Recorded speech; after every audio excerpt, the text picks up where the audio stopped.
This morning we are exploring Luke's Gospel, and in the passage that we just read, Jesus has returned from being tempted by the devil in the desert. The preceding verses tell us that he was filled with the Holy Spirit and returned to Galilee, which marks the beginning of his Galilean ministry. And so Jesus, he begins to teach in the synagogues, and he gains a reputation. He was praised by everybody. And then he returns home to Nazareth, where he was brought up. In verse 16, it says he went to Nazareth, where he had been brought up. And on the Sabbath day, he went into the synagogue, as was the custom, and he stood up to read. So, of course, we know at that time the synagogue was the Jewish center of worship. Jesus had been going there for years. We know from church history that from the age of 5, Jesus was admitted into the children were admitted into the synagogue. And from the age of 13, attendance was part of the legal life of a Jew. And so within the synagogue worship, brief readings would be given from the law or the prophets, and it was usually given by one of the men of the congregation, or even perhaps by a visiting rabbi or teacher. Now, Jesus was well known in Nazareth. Of course, he was Mary and Joseph's son. And yet, recently, he had gained this reputation for preaching. And so, within his home context, his home synagogue, he is invited to stand up and read. And the scroll of the prophet was handed to him, and possibly the next image will show that. And opening the scroll, I know, multitasking, he's doing such a good job. So the scroll of the prophet Isaiah was handed to him, and unrolling it, he found the place where it is written, and he reads effectively from Isaiah 61. Now, the prophet Isaiah, he was around about 700 years before Christ. And so Jesus is reading from the prophets, which was taking place 700 years before. And at that time, Israel had been taken captive by the Babylonians. Now, we can remember during the time of the prophets were called by God to continually remind the children of Israel who they were, as well as calling them back to the core teachings of the Torah and of the Old Testament. And so Isaiah is prophesying about this ultimate redemption which will come through the Messiah. And it's interesting because for the children of Israel, they would have been hearing this within a context of slavery. They have been taken captive by the Babylonians. They were being forced to work. They were working long hours effectively as captives or as slaves under Babylonian rule. And so in the midst of this context of slavery, Isaiah prophesies, and Jesus 700 years later reads, "The Spirit of the Lord is upon me, because he has anointed me to bring good news to the poor." And there's this sense of what is good news for the poor. Okay, so we've got this one aspect of potentially bringing this good news, so possibly preaching about this good news that was to come. Some translators, they also say that it's about making God's message of salvation known with authority or power. And yet when we think of the poor, we also think of in Luke's Gospel, the poor frequently being mentioned. And often Jesus is said, blessed are the poor, for theirs is the kingdom of God. We know that in the Beatitudes. And so there's this sense of God being present with those who are suffering and with those who are struggling. And I wonder for the children of Israel who are hearing this prophecy, whether they would also be thinking, actually, within our present situation of slavery, we are also in a situation of being poor. And this message of hope coming and perhaps piercing through and giving them a little bit of hope in the midst of the darkness. Now, for many of you who were here yesterday, I shared the story of the church, which became known as 57 West. And for those who weren't here, I'm just going to give a quick overview. About 10 years ago, I was invited by a church in Southend to go and start a new church with students and those in the pubs and clubs, and it didn't really work out quite like how we'd planned. And through a series of events, it's a long story, which some of you heard yesterday, we started working with rough sleepers within Southend-on-Sea, and very much those who were struggling economically and perhaps who were vulnerably housed. And we started this church, and there you can see, I think that's maybe our 4th anniversary of the community being together and really exploring what does church mean within this context. And for me, I kept thinking about some of these passages that Jesus read out in the temple that we've just read, and this sense of actually the Spirit of the Lord is on him to bring good news to the poor. And there was this question of, what does it mean with our context for good news to come here among people who are very physically poor and sometimes struggling in their situations?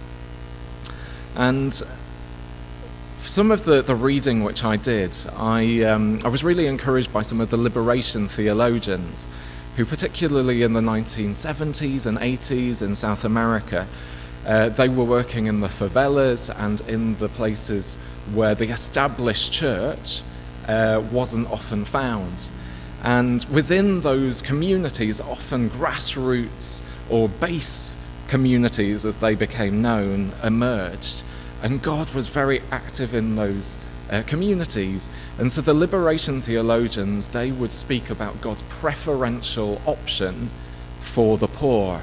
So this idea of throughout Scripture, we can see God reminding the children of Israel to care for the orphan, to care for the widow, to care for the stranger, to care for the foreigner who were coming in to join their community.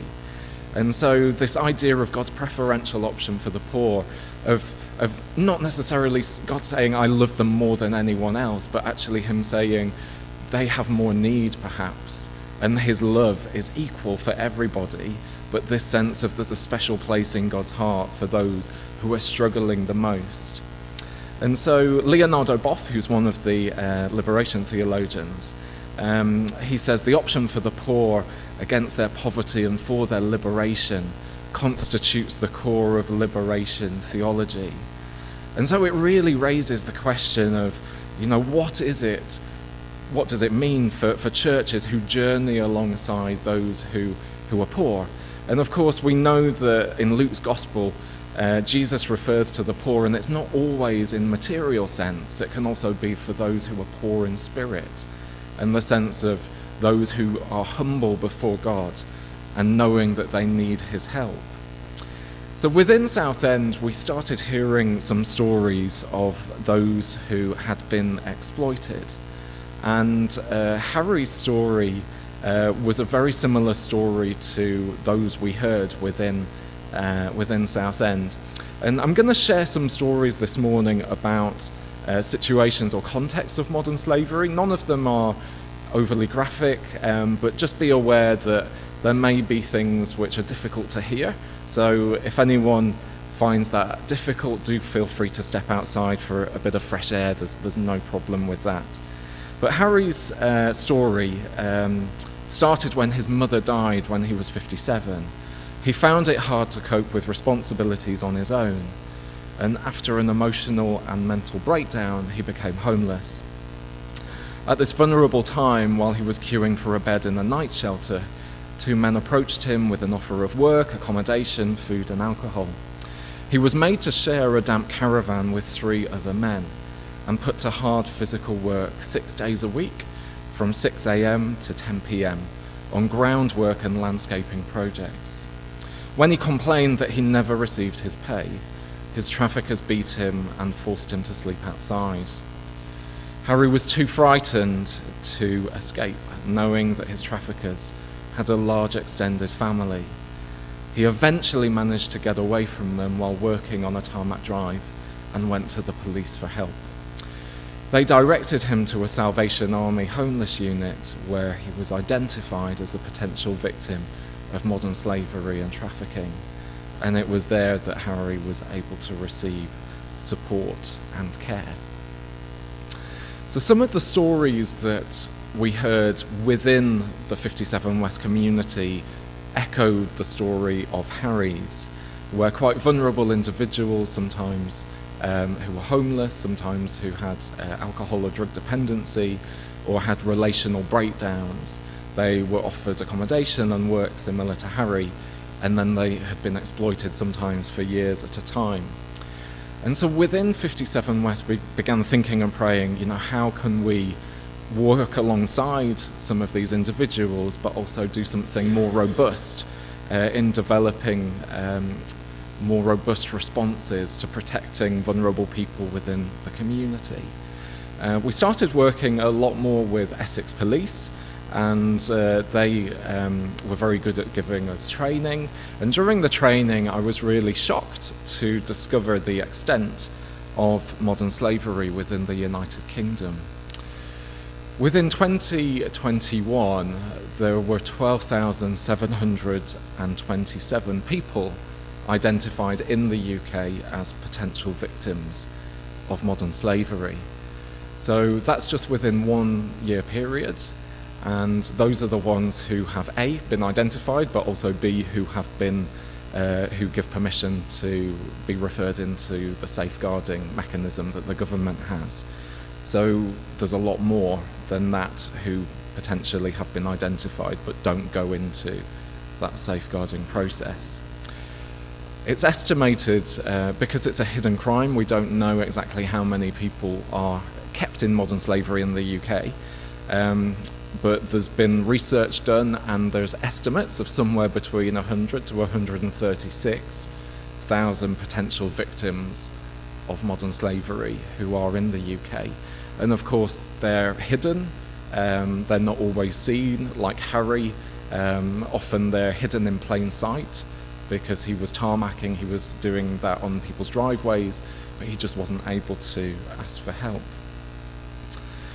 So in terms of where the victims are coming from, the statistics indicate that those 12,000 plus individuals, the vast majority make up UK nationals. So sometimes we think of potential victims of having come from overseas, but actually the vast majority are individuals like Harry, who've been recruited in the UK and are exploited in the UK. Other countries of origin which are highly represented among those individuals include Albanian nationals, Vietnamese, and Chinese, as well as some African countries as well. Over 100 different nationalities were identified among those 12,000 last year. So it gives a picture of who are being exploited, but also who is doing the exploiting. Again, it would be UK gangs who make up the most majority, and then Albanian, Vietnamese gangs as well. So what is modern slavery? Sometimes we think of historic slavery, and particularly the transatlantic slave period where there were many, many slaves brought from Africa to different countries. Modern slavery is defined as when a person holds another person in slavery or servitude, making them perform forced or compulsory labour. So there's this element of holding another person, making them perform forced or compulsory labour. And sometimes the term human trafficking, we use it interchangeably, but trafficking is really about the transportation of that individual for the purpose of exploitation. So of course that could be from one country to another, it could be from London to Southwell, or it could be from one street in Southwell to the next street in Southwell. It doesn't really matter on the geography, but it's about the transportation of that individual, no matter how great or small that is. So in the UK, what are the main types of modern slavery? So out of those 12,700 individuals, the majority, or the most common type, is related to forced criminality. So this is where people are forced to commit criminal acts. So for example, it could be cannabis cultivation. So the rate of homegrown cannabis growing has rapidly increased within the UK. And this is often run by gangs. And the issue of the drug distribution is colossal. So children are recruited, sometimes from the ages of 12, 13, 14, to transport drugs from one location to another. So that's called county lines, and the line is the phone line, which they would then use to distribute to customers. So in terms of the statistics, children, UK national children, make up the majority of those 12,700 individuals. So that's the most common type. We've also got other issues of forced criminality, so it could be forcing people to commit fraud or to commit burglaries, but there's always vulnerable people at the centre of it being forced to do that, and then their exploiters would take any profit from them. We've also got forced labour, so this is the second most common type of modern slavery in the UK. So this would be like Harry, who was forced to work on tarmacking or paving driveways. The authorities, they say that the most common industries where forced labour occurs include the building industry. You've got also car washes, there's nail bars, and then also agriculture as well. So within our communities, often there's all of those areas which are part of our community, and of course not all of them are going to be exploitative, but maybe if we're using some of those services, it's just being aware and looking out for the well-being of individuals. And if we suspect that something isn't quite right, then maybe either do something about it, which we'll talk about, or use a different service, like a different car wash. So we've also got sexual exploitation. So this is being forced into abusive or non-consensual sexual acts. So some of us may remember the high-profile case of the Rochdale girls, who were recruited from fast food shops in Rochdale, and they were exploited by gangs of men for sex. Some of you may have seen the TV drama Three Girls, which depicted that. I would recommend watching that. It really helped me have a better understanding of the situation. And just interestingly, this can occur on streets, it can occur in people's homes. I was leading a workshop at a church in the Westcliff area in Southend a couple of years ago, and a gentleman phoned me up after the workshop, and he was a retired man, and he lived on quite a nice street. He'd seen a couple of women taken into the house opposite his by two men, and there were different men frequenting the house, and he said that the property had been rented out, and he said it just doesn't feel right, there's something off about this situation. So he phoned the police, gave them the information, they came and investigated, and the location was being used as a pop-up brothel. So that's where it's a working brothel, but the location moves so that it's more difficult to detect by the authorities, and it can often be used in residential homes that are on short leases, or even in Airbnbs or hotels. The women were safeguarded in that situation. We've also got domestic servitude, where the victims often lead quite isolated lives and have little or no unsupervised freedom. Often they'll be sleeping on a mattress on the floor in an open part of the house, and this is where individuals perhaps often come from some of the Asian or African countries and work in homes, cleaning, cooking, and looking after children.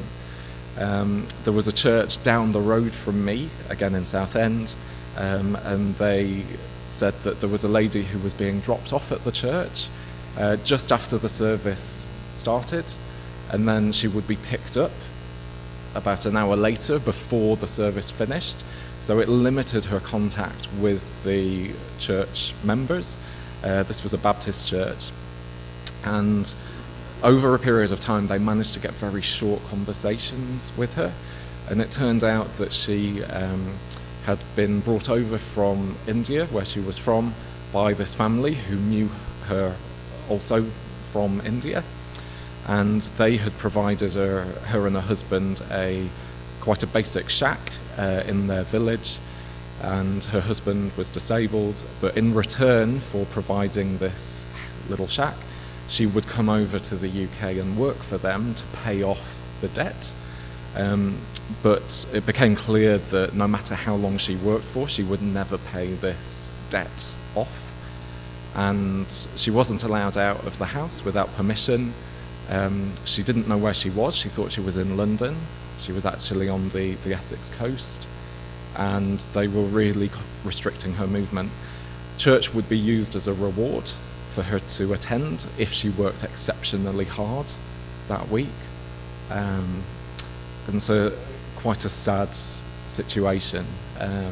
And again, this was a professional family in a very nice area within Southend. Statistically, with the amount of people we estimate to be kept in modern slavery in the UK, within my area it's around 200,000 people who live in the city, and we would anticipate, if you go on national statistics, there being about 400 people being exploited within the ways we've mentioned this morning within that city. So if you've got a city of 100,000, it would be 200 people, 50,000, 50 people.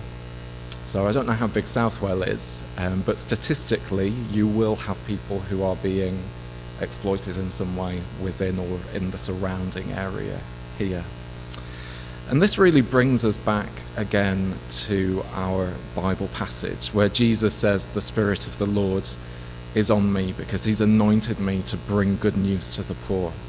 He sent me to proclaim release to the captives and recovery of sight to the blind, to let the oppressed go free, and to proclaim the year of the Lord's favour." Now, when we read this passage again within a context of modern slavery, it perhaps has a slightly different meaning to when we've heard it before. And I wonder, for the children of Israel, when they were held captive by the Babylonians, and Isaiah prophesies this in the midst of them, I wonder how they would have heard those words, that actually this Messiah was coming to bring freedom to them in the midst of this captivity. The term proclaiming freedom for the prisoners, it literally means the cancellation of debt or guilt to prisoners or those in captivity. It's about providing release, liberation, and deliverance. And captives, it literally means someone taken prisoner. And so as Christians, we know that we join in Missio Dei, we join in God's mission of bringing God's kingdom to our communities and to this earth. And it really, for us at the church, we began taking this passage very literally, in the sense of, God brings freedom to those who are in captivity. How can we join in God's mission of doing this within our location? And we set up a charity which emerged from the church called Together Free, and it was set up by myself and another couple of Baptist ministers. And we now do a lot of awareness raising, including doing sermons like this to talk about it. But we also set up a anti-slavery partnership, which is bringing together different partners from the community, to different representatives from different churches, but also wider faith groups, together with charities and third sector organisations, but also to be in partnership with local authority, so of course the council, but also law enforcement, so the police as well. And so we meet quarterly and we talk about ways that we can partner towards a slavery-free community. So my role now is 100% with the anti-slavery work, and for me, I do this as a minister. So a lot of the people who are part of that partnership know that I'm a church minister, but actually this is my ministry. And there's a sense of, for me, it's very public theology oriented, in that it's really saying, you know, as a community, how can we partner together to bring about God's kingdom in this place so that people aren't being exploited, so that the vulnerable are protected, and so that justice can come about in this place. But it's this sense of inviting other churches on that journey, but also other groups to partner together towards that common purpose. So just to encourage you today, there are opportunities for us to see people like Harry, to see people like Richard, whose story I shared on the first evening, to see people like Irma, who was held in domestic servitude, and to do something about it. And the Modern Slavery Helpline has been set up. It's a 24/7 helpline, and you can call that number if you just have suspicions. The police say it's so much better to give information than to withhold it, even if you're not completely sure what's going on. They say sometimes it can be like a jigsaw puzzle. They might have a big picture, and actually a little bit of information that you have can be of enormous help. So the Modern Slavery Helpline can be phoned or contacted online. It can be done anonymously as well if you don't want to give your details. And they also have translators in case that is needed. So I think there's an opportunity for us to join in Jesus' mission today of bringing this good news for the poor and what that means within our context, and to join with him in bringing freedom to the captives. In verse 20 in Luke's Gospel, it says that Jesus rolled up the scroll and he gave it back to the attendant and sat down. And he began to say to them, "Today this scripture has been fulfilled in your hearing." And of course, from the passage that we read, we know that there was shock, because really he was saying that he was fulfilling this prophecy, that the prophecy from Isaiah 700 years before about the coming Messiah that would bring freedom to the captives was taking place then and there. And of course, they didn't believe him, and they almost chased him out of town and threw him off a cliff. It doesn't get much more dramatic than that. And there's this sense of, actually, as Jesus' followers and his disciples, we join with him in his mission to bring good news to the poor and to bring freedom to those who are in captivity. I'm going to end with a Franciscan prayer, which is a Franciscan prayer of discomfort. And I only found this a couple of years ago, but it's one of my favourite prayers, and I think it really brings into focus some of what we've been talking about this morning. So let's pray. May God bless you with a restless discomfort about easy answers, half-truths, and superficial relationships, so that you may seek truth boldly and love deep within your heart. May God bless you with holy anger at injustice, oppression, and exploitation of people, so that you may tirelessly work for justice, freedom, and peace among all people. May God bless you with the gift of tears, to shed for those who suffer from pain, rejection, starvation, or the loss of all that they cherish, so that you may reach out your hand to comfort them and transform their pain to joy. May God bless you with enough foolishness to believe that you can really make a difference in this world, so that you are able, with God's grace, to do what others claim cannot be done. Amen.